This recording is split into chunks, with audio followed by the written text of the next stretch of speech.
ঢাকা আসলে elevated expressway প্রকল্পের নির্মাণাধীন একটি খুঁটি কিন্তু মানে প্রকল্পের অংশ কাঠামো কিন্তু ভেঙে পড়েছে। এটা কিন্তু আপনার বলিভদ্র অনেকে চিনেন।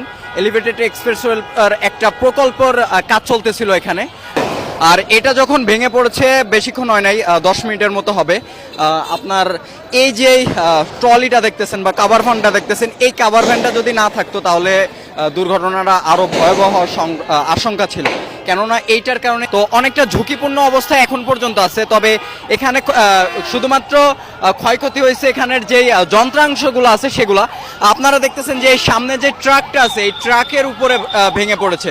আসলে আমি বলবো যে এই ট্রাকটা যদি না থাকতো তাহলে দুর্ঘটনার আশঙ্কা ছিল, মানে ছোটখাটো যে যানবাহনগুলো আছে, কেননা ওই সামনে যে অংশটা দেখতেছেন ওটা কিন্তু ভেঙে পড়েছে শুধুমাত্র এইটার জন্য, মানে এই ট্রাকটার জন্য।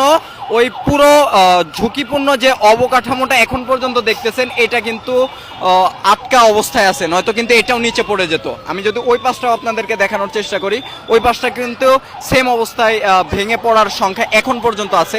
যদি খুব দ্রুত ব্যবস্থা না নেয় তাহলে ওটাও ভেঙে পড়বে। মনে হচ্ছে এই দিকটাও যখন তখন ধসে পড়বে। এই ভাই, এই আপনারা এদিক থেকে যাচ্ছেন কেন? এটা তো যখন তখন ভেঙে পড়বে, একটু দেখে চলাচল করবেন না? মানে মানুষ আসলে সাবধানে চলাফেরা কেন করেন এটা আমি আসলে বুঝি না। ওই সাইডটা ভেঙে পড়ছে, মানে ভেঙে পড়েছে, আর এই সাইডটা কিন্তু অলরেডি আপনারা দেখতে পারতেছেন যে ভেঙে পড়ার সম্ভাবনা আছে, এমনটাই মনে হচ্ছে। আসলে এই ঘটনাটা ঘটছে 5 মিনিটের মতো হবে। এলিভেটেড ঢাকা আসলে